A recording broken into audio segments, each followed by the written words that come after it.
Hello friends, मैं हर्षिता शुक्ला आप सभी लोगों का हर्षिता क्लासेस में बहुत बहुत स्वागत करती हूं। और फ्रेंड्स, आज मैं यूपी डीएलएड सेकेंड सेमेस्टर के मैथ्स विषय का मॉडल पेपर 3 लेकर के आई हूं। इससे पहले मैंने मॉडल पेपर 1 और मॉडल पेपर 2 आप लोगों को करा दिया है।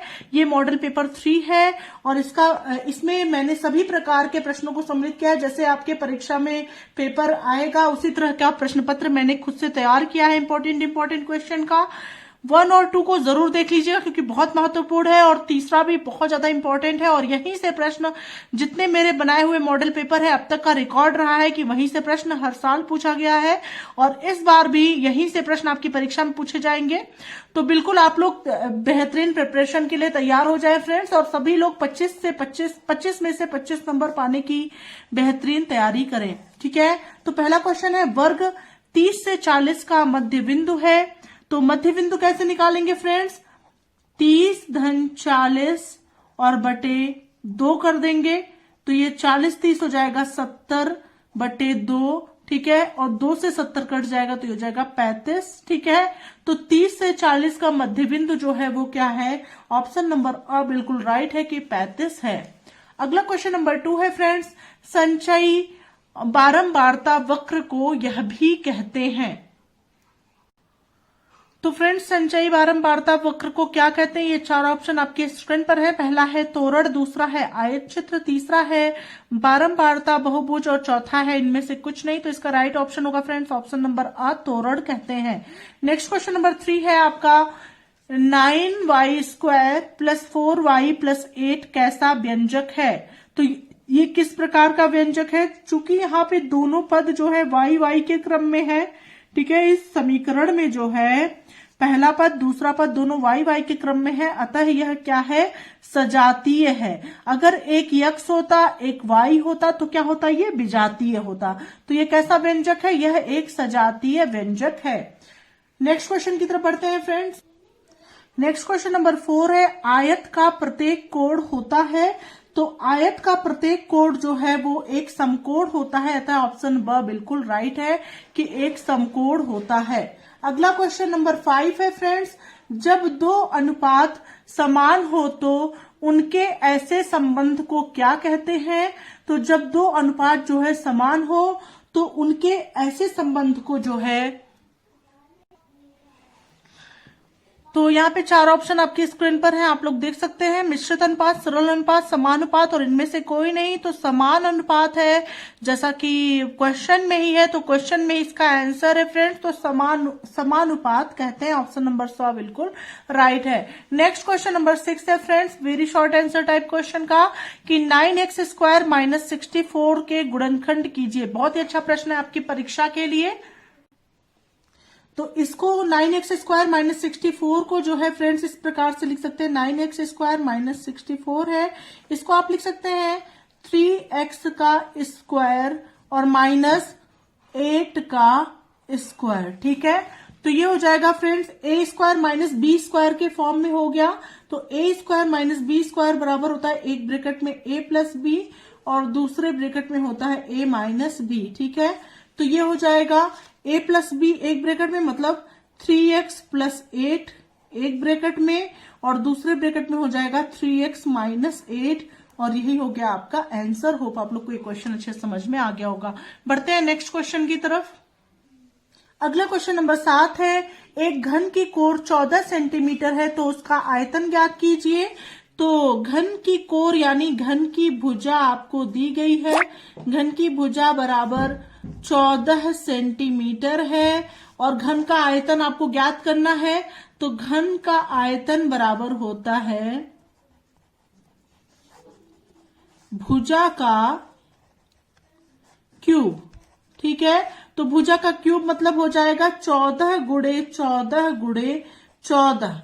ठीक है, तो 14 गुणे 14 गुणे 14 को जब आप तीनों 14 को मल्टीप्लाई करेंगे तो ये आ जाएगा 2744 घन सेंटीमीटर। ठीक है, तो ये आपका हो गया आंसर। बढ़ते हैं नेक्स्ट क्वेश्चन की तरफ। अगला क्वेश्चन नंबर 8 है, सर्व समीकरणों का प्रयोग करके 51 के स्क्वायर का मान ज्ञात कीजिए। तो फ्रेंड्स 51 के स्क्वायर को आप सर्व समीकरण के रूप में क्या लिख सकते हैं? इसको आप लिख सकते हैं 50 प्लस 1 का होल स्क्वायर। ठीक है, तो a प्लस बी का होल स्क्वायर का फॉर्मूला होता है a square plus b square और प्लस 2ab। तो यहाँ पे होता है फ्रेंड्स a का स्क्वायर मतलब 50 का स्क्वायर और प्लस b का स्क्वायर मतलब 1 का स्क्वायर और प्लस 2ab मतलब 2 गुणे 50 गुणे 1। ठीक है, तो ये हो जाएगा 50 का स्क्वायर मतलब हो जाएगा फ्रेंड्स 5वां में 25 और डबल 0 मतलब 2500 प्लस 1 और प्लस हो जाएगा 50 दूना 100, 100 एक 100। तो इसको जब जोड़ेंगे तो ये हो जाएगा आपका 1 0 5 1 6 2 2601 आपका हो गया आंसर। होप आप लोग को ये क्वेश्चन भी अच्छे समझ में आ गया होगा। बढ़ते हैं नेक्स्ट क्वेश्चन की तरफ। नेक्स्ट क्वेश्चन नंबर 9 है x in bracket y minus z plus y in bracket z minus x plus z in bracket x minus y का मान ज्ञात कीजिए। तो यहाँ पे हो जाएगा फ्रेंड्स इसका मान जो है इसको खोल करके ज्ञात करेंगे। x का y में गुणा होगा, हो जाएगा आपका x y minus x z plus y z और plus minus minus x y. ठीक है, और प्लस आपका हो जाएगा जेड एक्स या एक्स जेड इसको आप लिख सकते हैं और plus minus minus y z. ठीक है, इस तरह से वाई जेड या जेड वाई। ठीक है, तो यहाँ पे हो जाएगा एक्स वाई यहाँ पर है फ्रेंड्स, प्लस का एक्स वाई यहाँ पर है और यहाँ माइनस का एक्स वाई है, तो ये दोनों आपस में कैंसिल हो गया। यहाँ पे माइनस का एक्स जेड है और प्लस का जेड एक्स है, तो ये आपस में कट गया। यहाँ पे प्लस का वाई जेड है और यहाँ पे माइनस का वाई जेड है, ये भी आपस में कट गया और इसकी वैल्यू आ गई आपकी 0 और यही हो जाएगा आपका आंसर। होप आप लोग को ये क्वेश्चन भी अच्छे समझ में आ गया होगा। बढ़ते हैं नेक्स्ट क्वेश्चन की तरफ, क्वेश्चन नंबर 10 की तरफ। यहाँ पे दिया गया है यदि x plus 1 upon x is equal to 5 हो तो x square plus 1 upon x square का मान ज्ञात कीजिए। ठीक है, तो a प्लस बी का होल स्क्वायर वाला फॉर्मूला लेंगे। a प्लस बी का होल स्क्वायर बराबर होता है a square plus b square और प्लस 2ab होता है। ठीक है, उसके बाद ये a की जगह क्या हो जाएगा, a is equal to x हो जाएगा और b is equal to 1 upon x हो जाएगा। ठीक है, तो यहाँ पे a स्क्वायर मतलब हो गया आपका, यहाँ पे a प्लस बी का होल स्क्वायर मतलब a प्लस बी यानी x प्लस 1 अपॉन एक्स का होल स्क्वायर बराबर हो जाएगा एक्स स्क्वायर प्लस बी की जगह हो जाएगा 1 अपॉन एक्स स्क्वायर और प्लस 2ab मतलब 2 गुणे एक्स इंटू 1 अपॉन एक्स। मतलब जहां पे a है वहां पे हम x रखेंगे और ये a है और ये b है, तो जहां पे a है वहां पे हम x रखेंगे और जहां पे b है वहां पे हम 1 अपॉन x रखेंगे। ठीक है, अब यहाँ पे हो गया friends x plus 1 upon x का होल स्क्वायर क्या हो जाएगा friends, x plus 1 upon x की जगह 5 हो गया, तो ये 5 का स्क्वायर बराबर हो जाएगा x square plus 1 upon x square और यहाँ पे x से x कैंसिल हो गया प्लस 2 हो गया। ठीक है, तो यहाँ पे हो गया friends x square plus 1 upon x square is equal to 5 का स्क्वायर हो गया 25 और माइनस ये 2 इधर चला जाएगा 2 हो गया, तो x square plus 1 upon x square is equal to हो गया 25 में से 2 गया 23 और 23 आपका हो गया आंसर। इस प्रकार से ये प्रश्न आपका सॉल्व होगा। बढ़ते हैं नेक्स्ट क्वेश्चन की तरफ। अगला क्वेश्चन नंबर 11 है समीकरण 12/5 बराबर 2/5 प्लस 2x/5 में x का मान ज्ञात कीजिए। ठीक है, तो इस क्वेश्चन को बहुत ही ध्यान से समझेंगे कैसे इस क्वेश्चन को सॉल्व करेंगे। इस x का आपको मान निकालना है, तो ये हो जाएगा 12/5 बराबर 2/5 प्लस 2x/5 आपको दिया गया है।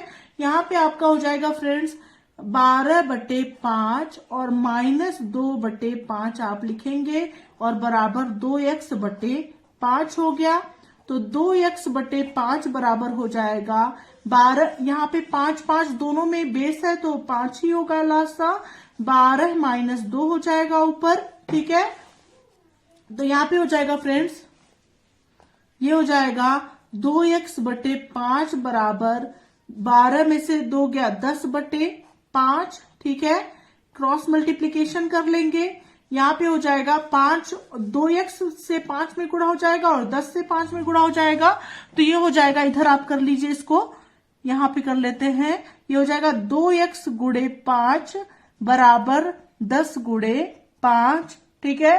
तो 2x बराबर हो जाएगा 10 गुणे 5 बटे 5, x बराबर हो जाएगा 10 गुणे 5 बटे 5 गुणे 2, ठीक है।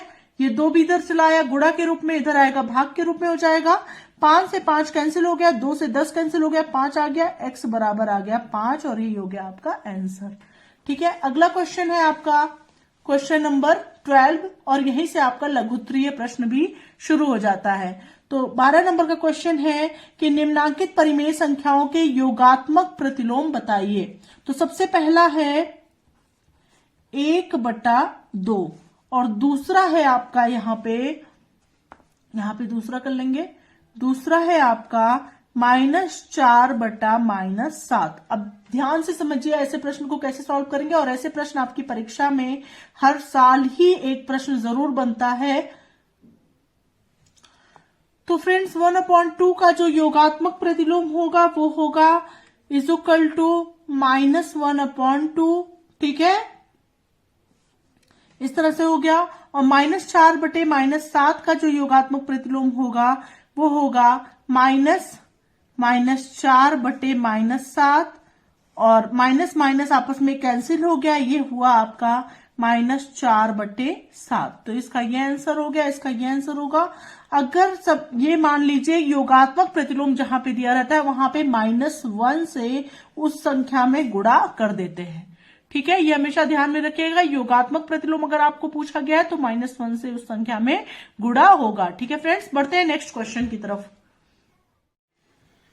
नेक्स्ट क्वेश्चन नंबर 13 है फ्रेंड्स, 221 अनुपाते 289 को सरल अनुपात में व्यक्त कीजिए। तो 221 हो जाएगा और बटे 289 हो जाएगा। तो ये दोनों जो है वो 17 से कटेगा। 17 से 17 एकन्नम 17, 5 21 22, ठीक है, और 17 तिया 51 और 17 एकन्नम 17, ठीक है, और 17 सत्ते 119, ठीक है। तो ये हो जाएगा 13/17 बराबर 13/17 और यही हो जाएगा आपका आंसर। अगले क्वेश्चन पर आते हैं फ्रेंड्स। क्वेश्चन नंबर 14 है आपका। यहां पर दिया गया है आपको कि निम्न में से कौन सा अनुपात बड़ा है, 5/8 बड़ा है या 11/14 बड़ा है। बहुत ही अच्छा प्रश्न है आपकी परीक्षा के लिए। देखिए इसको कैसे सॉल्व करेंगे। तो फ्रेंड्स सबसे पहले हम दिया हुआ अनुपात, आपको क्या दिया गया है, दिया हुआ अनुपात बराबर 5/8 और 11/14 है, ठीक है, ये आपको दिया गया है। अब क्या करेंगे फ्रेंड्स, हम 11, 8 और 14 का हम लाशा निकाल देंगे। तो 8 और 14 का लाशा क्या होगा, लाशा निकाल दीजिए आप। 8, 14 करिए और इसका लाशा निकाल दीजिए। 2 चौके 8, 2 सत्ते 14, फिर 2 से जाएगा 2 दूना 4, फिर 7 होगा, फिर 2 से जाएगा 2 एकन्नम 2, फिर 7 होगा, फिर 7 से जाएगा 7 एकन्नम 7 1। तो ये जाएगा 2 दूना 4 दूना 8 सत्ते 56 हो जाएगा इसका लाशा, ठीक है, इसका लाशा हो जाएगा 56। अब क्या करेंगे हम, इसमें एक एक भिन्न को देके बराबर कर लेंगे, नीचे वाले इसको बराबर कर लेंगे, ठीक है, हर को बराबर कर लेंगे। हर को बराबर करने के लिए हम क्या करेंगे, 5/8 को हम ले लेंगे। अब 8 से हम 56 को डिवाइड करेंगे। ये जो हर है मतलब ये अंश होता है भिन्न का, और ये आपका क्या होता है, हर होता है, ठीक है। तो हरों को समान करने पर आप लिख सकते हैं, ठीक है। तो हर को समान करने के लिए क्या करेंगे, 8 से आप 56 को जब भाग देंगे तो 7 बार जाएगा और 7 से आप ऊपर नीचे गुणा कर देंगे। तो ये हो जाएगा 7×5 35 और बटे 8 सत्ते 56, ठीक है। दूसरा क्या हो जाएगा आपका, 11/14 है तो 11/14 आप लिख लेंगे और यहाँ पे 14 से आप 56 को डिवाइड करेंगे तो 4 बार जाएगा, तो गुड़े 4 यहां कर देंगे, गुड़े 4 यहां कर देंगे, बराबर 11 चौके 44 बटे 14 चौके 56 हो गया। ठीक है, 35 बटे 56 और दूसरा है 44 बटे 56। ठीक है, अब क्या करेंगे, 44 बटे 56 जो है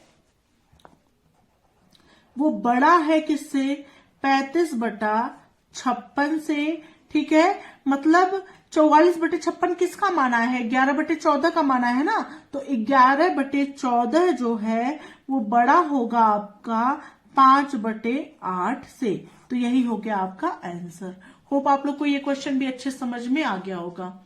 बढ़ते हैं नेक्स्ट क्वेश्चन की तरफ।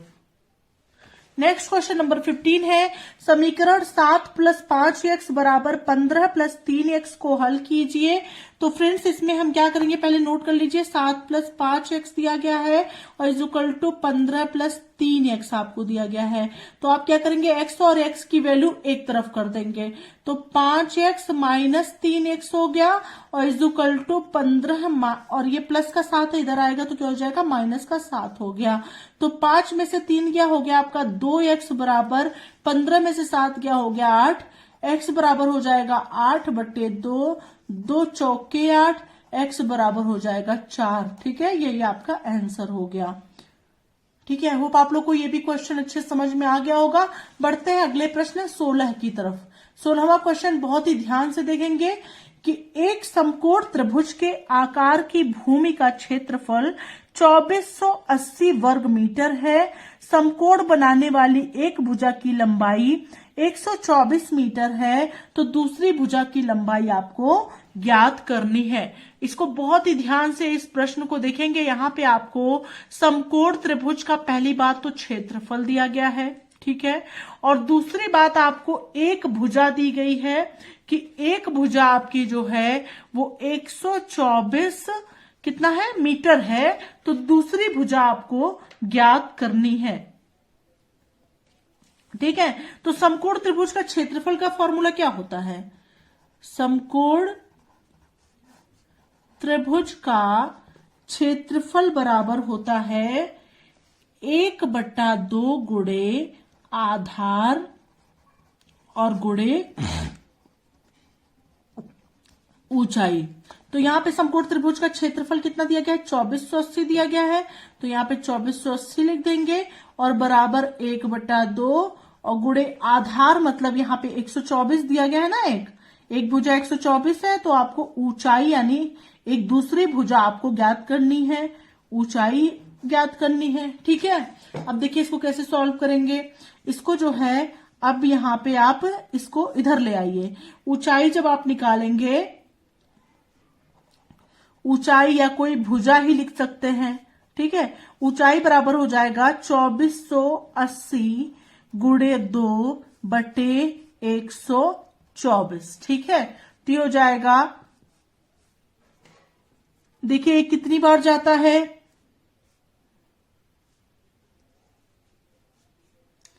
124 दूना 248 होगा, 124 गुणे 2 कर दीजिए, 2 चौके 8, 2 दूना 4, 2 एकम 2। ठीक है, 124 एकम 124, 124 दूना 248, 20 आया, 20 दूना 40। ठीक है, तो 40 मीटर की एक भुजा हो गई आपकी।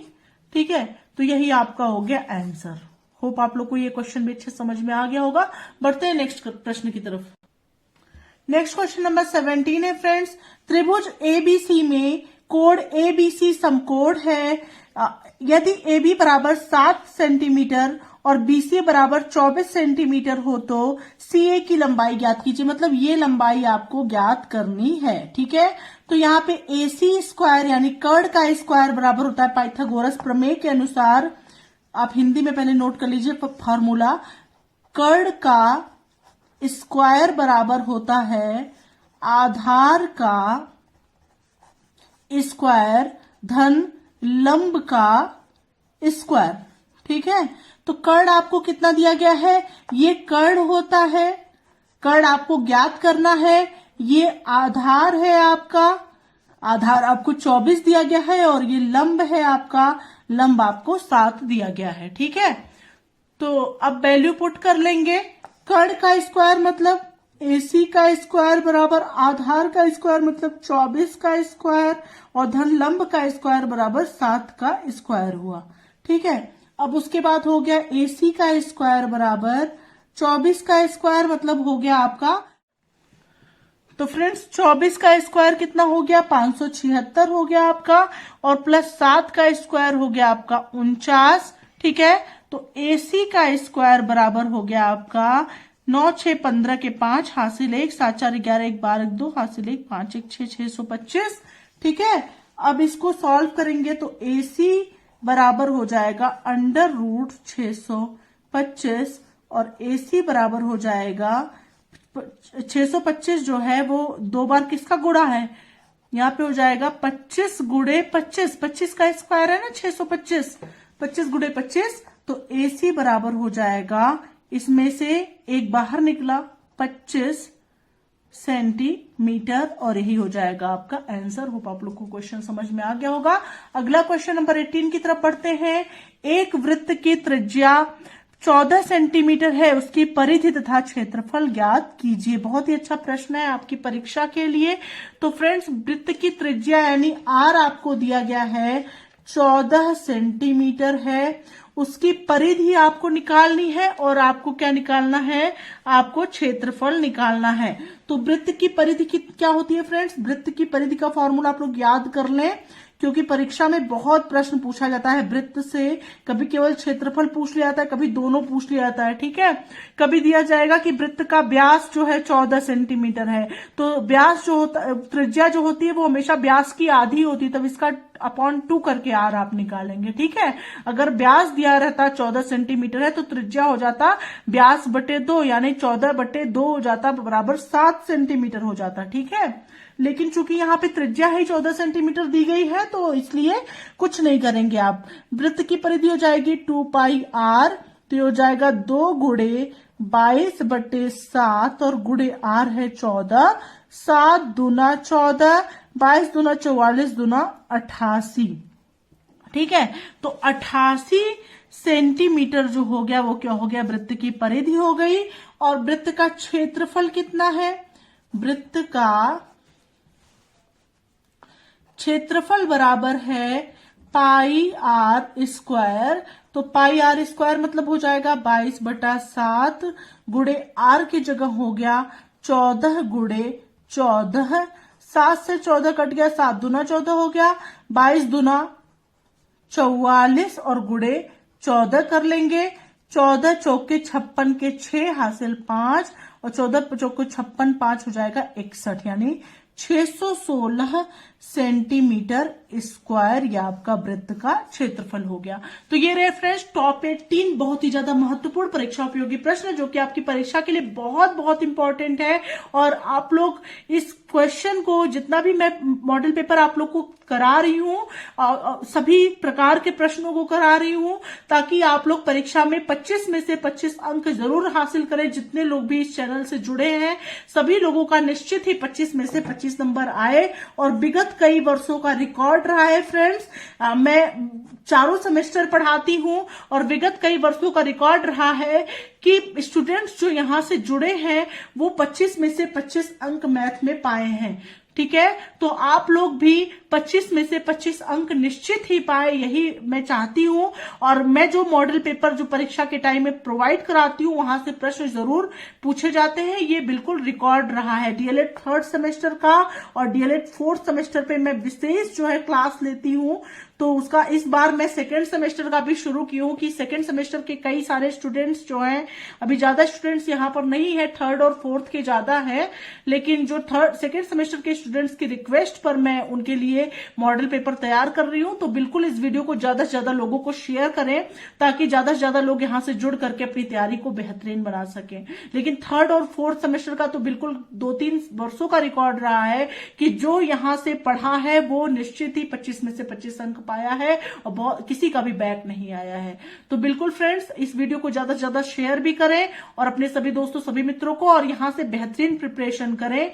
और सभी जो है जितने भी क्वेश्चन मैं करा रही हूं सभी को कॉपी में नोट्स बनाते चलें, ताकि एग्जाम टाइम में सिर्फ एक बार आप सरसरी नजर से क्वेश्चन को देख लेंगे तो बहुत ही ज्यादा लाभदायक रहेगा आप लोगों के लिए। मिलते हैं नेक्स्ट वीडियो के साथ, तब तक के लिए thank you so much friends, thanks for watching my video.